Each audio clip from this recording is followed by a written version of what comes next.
Salut à tous. Bienvenue sur ma chaîne. Aujourd'hui, nous allons parler d'un film d'action fantastique intitulé Bleach. Soyez prêts pour quelques spoils à venir et n'oubliez pas de prendre soin de vous.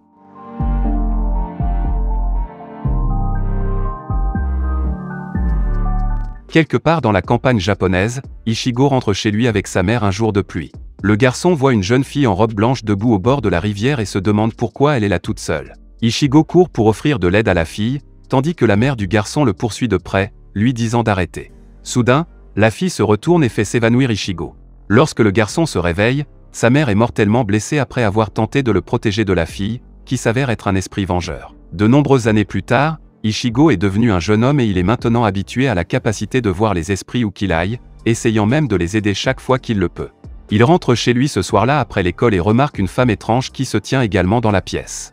Il s'avère qu'elle est une faucheuse d'âme nommée Rukia, et la femme est également surprise qu'Ichigo puisse sentir sa présence.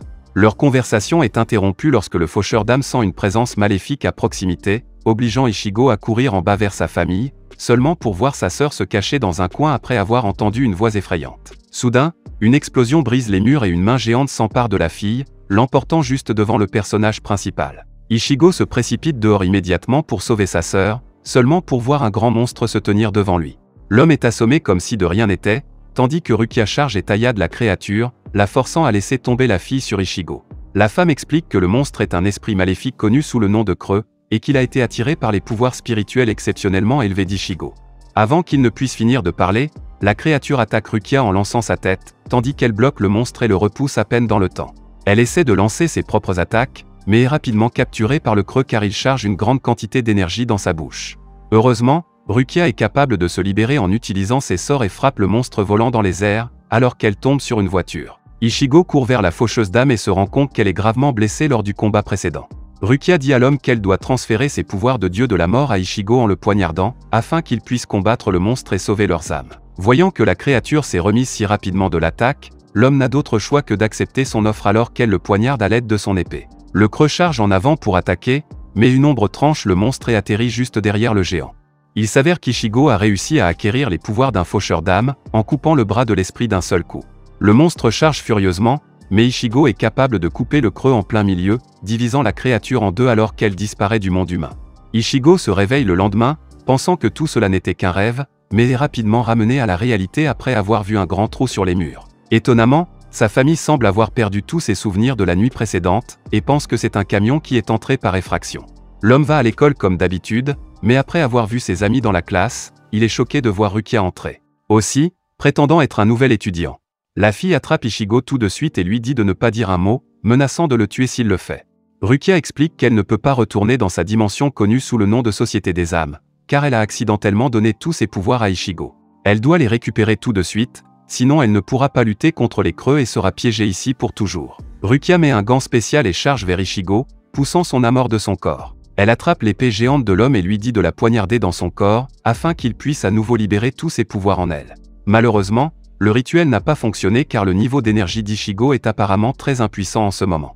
La seule façon pour eux de réussir à transférer le pouvoir est que le principal devienne plus fort grâce à l'entraînement, sinon son corps ne survivra pas au processus. Ichigo n'aime pas beaucoup cette idée, car il veut seulement reprendre sa vie normale. Il rentre chez lui plus tard dans la journée, seulement pour découvrir que Rukia se cache dans son placard car elle n'a nulle part où aller.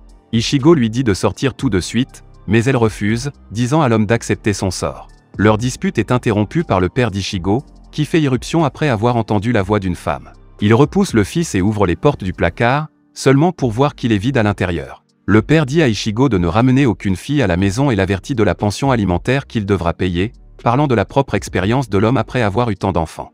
Rukia commence à entraîner Ichigo le lendemain, mais l'homme est à peine capable de suivre et manque clairement des motivations nécessaires. Elle donne à Ichigo une épée en bois et lui montre l'art du kendo, mais le personnage principal n'est même pas capable de porter un seul coup alors qu'il balance l'arme comme un fou. Au même moment, un faucheur d'âme aux cheveux roux nommé Ranji informe son capitaine Byakuya qu'ils ont perdu la trace de Rukia, car son énergie spirituelle a disparu, suggérant qu'elle a abandonné ses pouvoirs. Le capitaine ordonne à la faucheuse d'âme de la retrouver, car donner son pouvoir à un humain est passible de mort. La nuit, Ichigo rentre de l'école, mais remarque rapidement une présence derrière lui. Il dit au faucheur d'âme de se montrer, et Ranji est surpris que l'humain puisse réellement le voir. Le faucheur exige de savoir où se trouve Rukia, mais Ichigo joue le fou et essaie de la protéger, réalisant que son ami pourrait avoir des ennuis. Ranji devient agacé par la tromperie évidente de l'homme, dégainant son épée et se précipitant pour attaquer. Heureusement, sa tentative est rapidement stoppée par une flèche volante qui frôle la tête du faucheur, le forçant à se cacher et donnant à Ichigo la chance de s'échapper. Le personnage principal rentre chez lui et parle à Rukia de l'autre faucheuse, exigeant de connaître la vérité, mais la fille lui dit seulement qu'il doit s'entraîner, sinon il sera définitivement tué. Le lendemain, Ichigo est confronté à un homme à lunettes nommé Ishida, qui semble connaître ses pouvoirs de faucheur d'âme. L'homme révèle qu'il possède également des pouvoirs uniques, tout comme Ichigo, car il appartient à une tribu connue sous le nom de Quincy, qui a été pour la plupart anéantie par les faucheurs d'âme. Ishida montre la capacité qu'il possède en formant un arc en utilisant l'énergie spirituelle, révélant qu'il est celui qui a sauvé Ichigo la nuit dernière. Il demande à Ichigo de le combattre afin de venger son peuple des moissonneurs, mais l'homme refuse même après avoir été menacé. N'ayant pas d'autre choix, Ishida prévoit d'attirer les creux et de forcer Ichigo à se battre en jetant un appât dans les villes ci-dessous. Rukia sent la présence d'esprits maléfiques et se précipite vers Ichigo, le forçant à devenir un faucheur d'âme afin qu'il puisse protéger les innocents. Il se précipite vers le parc, seulement pour voir l'âme d'un garçon qu'il a sauvé plutôt être poursuivi par une araignée géante comme un monstre. Ichigo court sur la créature et attaque furieusement en utilisant son épée géante, mais le monstre est capable de s'échapper rapidement, ne lui permettant pas de porter des coups efficaces. Le faucheur est également capable d'esquiver les attaques du monstre alors qu'il s'éloigne désespérément des jambes géantes. Finalement, Ichigo devient fatigué et baisse sa garde, ce qui provoque le creux de frapper une frappe qui fait voler la faucheuse à travers le champ. Avant que le monstre ne puisse terminer le meurtre, il est rapidement coupé en deux par Ranji, qui les a localisés en suivant leurs énergies spirituelles. Il se tourne vers Ichigo et se précipite en avant avec une vitesse incroyable, pointant son épée vers l'homme avant qu'aucune réaction ne puisse se produire. Ichigo essaie de riposter, mais est projeté en vol vers un arbre et rapidement désactivé par un coup de pied dévastateur au visage. Avant que Ranji ne puisse achever l'homme, Rukia se précipite et lui dit d'arrêter, mais cela ne fait que mettre le faucheur en colère car il ne comprend pas pourquoi elle veut protéger un âme humain. Leurs disputes sont interrompues lorsque le capitaine Byakuya apparaît devant eux et révèle qu'il est en fait le frère de Rukia. Il demande à la fille de prendre son pouvoir à Ichigo même si cela signifie tuer l'homme, car c'est le seul moyen pour que ses crimes puissent être pardonnés par la société des âmes. Rukia refuse car elle ne croit pas au meurtre d'un humain innocent, d'autant plus que c'est elle qui l'a mis dans la situation actuelle. Voyant la détermination de sa sœur, Byakuya lui donne jusqu'à la prochaine pleine lune pour retrouver ses pouvoirs, ou ils tueront eux-mêmes Ichigo. Rukia ramène rapidement son ami dans son corps et le guérit en utilisant ses herbes spéciales, mais Ichigo n'est pas sûr de ce qu'ils peuvent faire ensuite, car la différence de puissance est clairement trop grande. Au fil du temps, Rukia se rend également compte qu'Ichigo ne sera jamais prêt, surtout après les dégâts qu'il a subis lors du combat précédent. Elle décide de parier leur chance en concluant un accord avec son frère, en disant à l'homme qu'ils utiliseront Ichigo comme appât pour attirer un énorme creux connu sous le nom de Grand Fischer. Rukia promet de tuer le monstre afin de réparer ses crimes et supplie son frère d'épargner la vie d'Ichigo. Malgré les supplications de la femme, son frère refuse d'exaucer son souhait et remet plutôt en question sa loyauté envers sa famille. Ranji devient furieux contre le défi continu de Rukia, appelant Ichigo rien de plus que des ordures et pas dignes d'être sauvés. Leurs disputes sont interrompues par Ichigo qui leur crie d'arrêter, après avoir suivi son ami jusqu'à leur emplacement. Il accepte de tuer le grand Fischer, seulement s'ils promettent de laisser partir Rukia. Ranji décide d'attaquer Ichigo tout de suite, mais étonnamment, son capitaine l'arrête et accepte l'affaire, croyant que l'homme serait tué en conséquence. Ichigo commence à s'entraîner avec Rukia, et cette fois, il le prend très au sérieux contrairement à avant, car il veut prouver ses capacités, surtout, protéger son ami.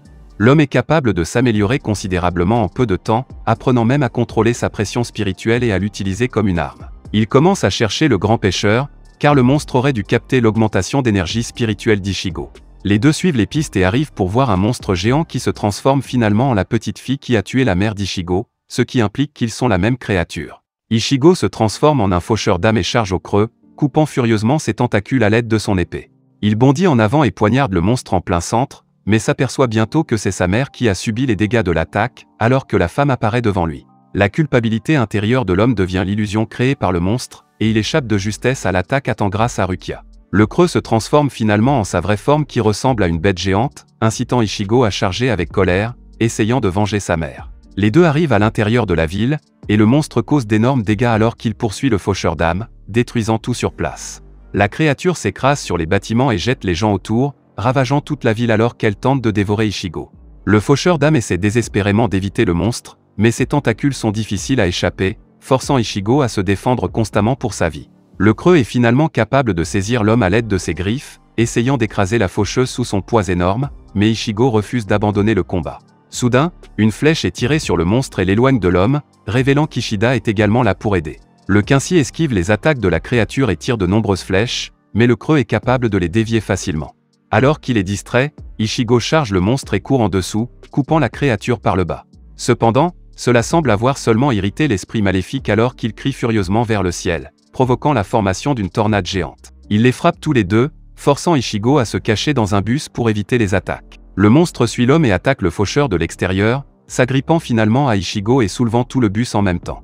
Ishida vise le monstre et tire la flèche, réussissant à frapper le creux en plein dans l'œil. La créature devient furieuse et déchire le bus en morceaux, mais donne également à Ichigo la chance de frapper d'en haut et de fendre la tête du monstre, vengeant enfin la mort de sa mère. Le creux hurle d'agonie alors qu'il tombe sur le sol, disparaissant rapidement dans les airs. Rukia se précipite vers son ami pour s'assurer qu'il va bien, tandis qu'Ichigo lui rend sa chaleur avec un sourire. Cependant, avant de pouvoir célébrer, Ishida est poignardé dans le dos par Ranji, qui est là pour terminer le personnage principal malgré le raccord précédent.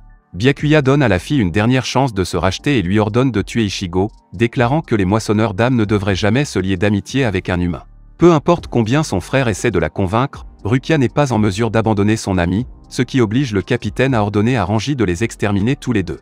Le faucheur d'âmes charge Ichigo avec l'intention de tuer, forçant l'homme à se défendre et à défendre Rukia en même temps.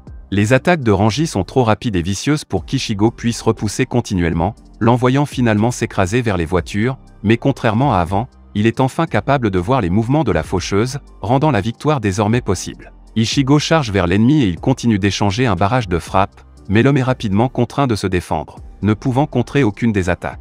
Ranji renverse Ichigo et le force à reculer, mais cette fois, il est capable de repousser l'ennemi et finit par donner un coup de pied sur le corps du faucheur. Ranji devient furieux et riposte immédiatement, donnant un coup de pied à Ichigo au visage et le renversant en utilisant une frappe dévastatrice. Le faucheur d'âme décide enfin de montrer son vrai pouvoir en libérant son épée Zabimaru dans la deuxième forme et en lançant l'arme vers Ichigo comme un ressort. L'homme esquive désespérément les attaques alors qu'il court pour sa vie, ne pouvant pas s'adapter à la portée accrue de l'ennemi. Ranji attrape finalement Ichigo à l'aide de son épée et jette l'homme comme une poupée de chiffon dans les voitures à piles. Le faucheur lance alors un véhicule sur Ichigo, provoquant une grande explosion lors de l'impact, brûlant tout ce qui se trouve en vue. Avant que Ranji ne soit sur le point d'achever Rukia, Ichigo émerge du chaos à la surprise générale et assure au faucheur qu'il ne sera pas vaincu si facilement. Ichigo charge vers Ranji et détourne les attaques de l'ennemi, coupant l'arme du faucheur et l'envoyant s'écraser dans un bus. Voyant que son homme est clairement vaincu, Byakuya décide de se joindre au combat et dit à Ranji de battre en retraite. Ichigo court en avant et frappe le capitaine, mais le faucheur d'âme disparaît devant lui et attrape son épée avec seulement 2 doigts. L'homme tente à nouveau d'attaquer, mais est rapidement coupé au ventre par le capitaine et tombe vers le sol. Étonnamment, avant que le capitaine ne parte, Ichigo parvient à se relever et attaque à nouveau, mais son arme est rapidement arrêtée et il est abattu à une vitesse fulgurante. Peu importe combien de fois Ichigo tombe, il refuse de rester au sol car il doit protéger Rukia, peu importe le prix. Byakuya devient frustré par l'entêtement de l'homme et le frappe une dernière fois au visage, faisant tomber Ichigo au sol une fois de plus. Étonnamment, l'homme refuse d'abandonner et s'accroche au capitaine, lui disant que ce n'est pas fini. Le faucheur devient furieux et décide finalement de tuer Ichigo lui-même, mais Rukia sauve l'homme en le repoussant, l'appelant un inhumain. Elle frappe son ami et l'empêche de se lever, disant à Ichigo qu'elle en a marre de lui, tout en essayant désespérément de retenir ses larmes. Rukia promet à son frère qu'elle retournera dans la Soul Society et qu'elle sera jugée pour ses péchés, afin qu'il n'ait plus à tuer de personne. La femme prend l'épée d'Ichigo et se la poignarde, enlevant le pouvoir de l'homme alors que tout devient blanc. Ichigo se réveille le lendemain, avec toutes ses blessures disparues et l'impression que tout n'était qu'un rêve. Il retourne à l'école et voit tous ses amis, mais sans qu'il manque quelqu'un de très important.